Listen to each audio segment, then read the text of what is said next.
Hi everyone, welcome back to Newegg TV. My name is Paul. Today I'm going to be doing an unboxing and overview as well as some benchmarks on this new video card from Gigabyte. This is the Gigabyte NVIDIA GeForce GTX 650. This is the 2GB overclocked edition. We'll start off with a closer look at the retail box. This being a GTX 650, it is based on the Kepler architecture from NVIDIA, which is 28nm manufacturing process. This is the GK107 GPU core that's integrated into this one. That's as compared to the GK104 that was originally launched with the GTX 680. This is a bit more of an entry-level card, but it does come with 2GB of GDDR5 memory. It's operating at 1250 MHz on a 128-bit bus. This has a custom cooler from Gigabyte with a 100mm large fan, as opposed to a 100mm small fan. Size is relative. Anyway, looking here at the back, we have some more features. Gold-plated HDMI cable, which is worth more money, at least. Delivering crystal clear all-digital audio and video via a single cable. HDMI dramatically simplifies cabling and helps provide consumers with the highest quality home theater experience. Okay, I'm going to try not to read everything out the box here, but some more information. We have, of course, PCI Express Gen 3 compatibility. It's one of the features of the 600 series all the way down the line. It's also backwards compatible with Gen 2 or 2.1, so don't worry if you're rolling with an old motherboard. You will still have support, and with this video card, you're not really going to see much, if any, of a difference at all going from one to the other. But that said, let's go ahead and take a look at accessories. Here's a look at the contents of the box, apart from the video card, of course. Gigabyte's kept it pretty simple with this one. You get a graphics card quick installation guide. You can reference that, or you can check out our How to Build a Computer video on Newegg TV.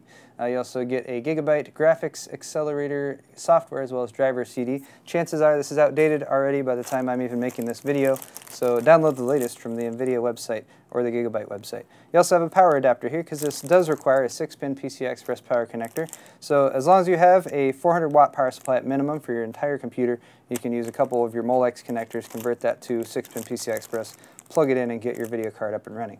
And here's a look at Gigabyte's iteration of the GeForce GTX 650. What Gigabyte has done is they've taken essentially the reference PCB from NVIDIA, and they've added on their own custom cooler. So they're using a large fan, and large fans, generally speaking, will move a little bit more air and run at a bit cooler as compared to smaller fans, of course.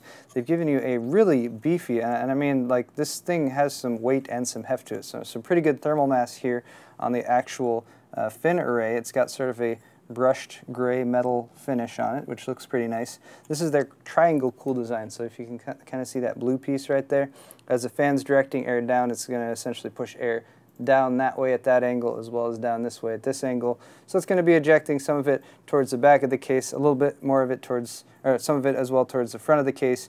Just make sure you have decent airflow in your case, and with the open style coolers like this, you need to have your air processing through the case, but I can say, since I've already tested this card, that it stays quite cool overall. I really had trouble even getting it up past, I think, about 50 degrees, mid-50s Celsius.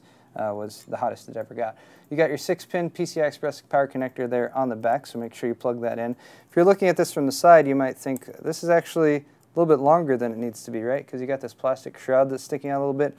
The reason I think that they've done that is because the PCI Express connector is angled towards the front of, or in most situations, towards the front of your computer case.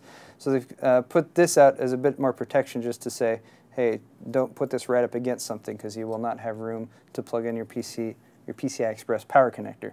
You also have, of course, your PCI Express Gen 3 connector right there. Physically, it is the same as PCI Express Gen 2, so again, don't worry, you can install this in an older system, no problem. And now we also wanted to take a look at the video outs at the back. This is a bit of a custom job by Gigabyte because I've looked at a few of these 650s so far, and they've actually given you an extra connector here. So you get a couple DVI connectors right there. Bear in mind those are digital only, and they've also got an analog D-sub connector right there, 15-pin D-sub for RGB connection. So if you're running an older monitor, you can plug it in right there.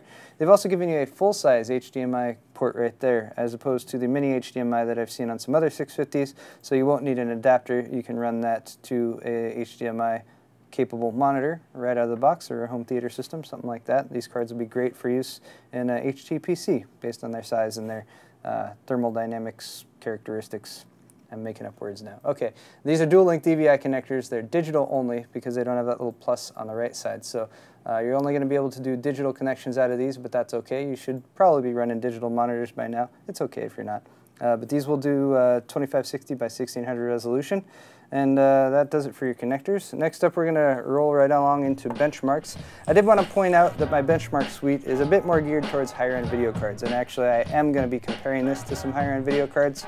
So please bear in mind that this card comes in at a much lower price point than the cards I'm comparing it to. Also bear in mind that we are using an open-air test bed.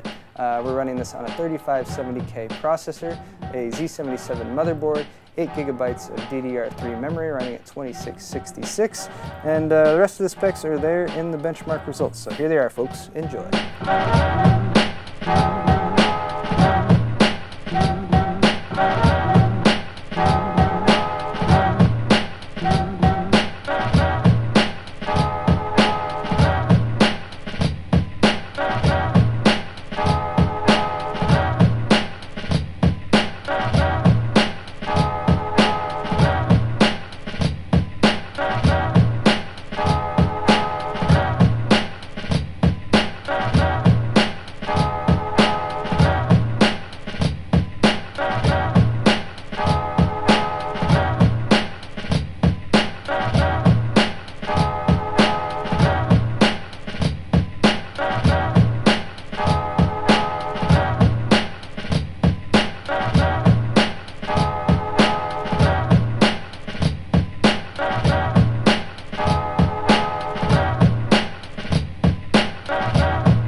So there's your benchmarks, guys. Hopefully you got a little bit more information out of those. And did I mention this is an overclocked video card? I think I did at the beginning, but I actually got this card pretty early from Gigabyte. I don't know whether they just neglected to put it on the box, or this might also be an early version of the box.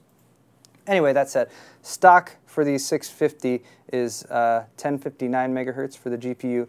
This is overclock version. It's running at 1111 megahertz for the GPU. Also bear in mind for the 650 as opposed to the 660 on up, you do not get GPU boost, so this is running at a steady clock speed the whole time. But that said, still stayed nice and cool through all of our tests.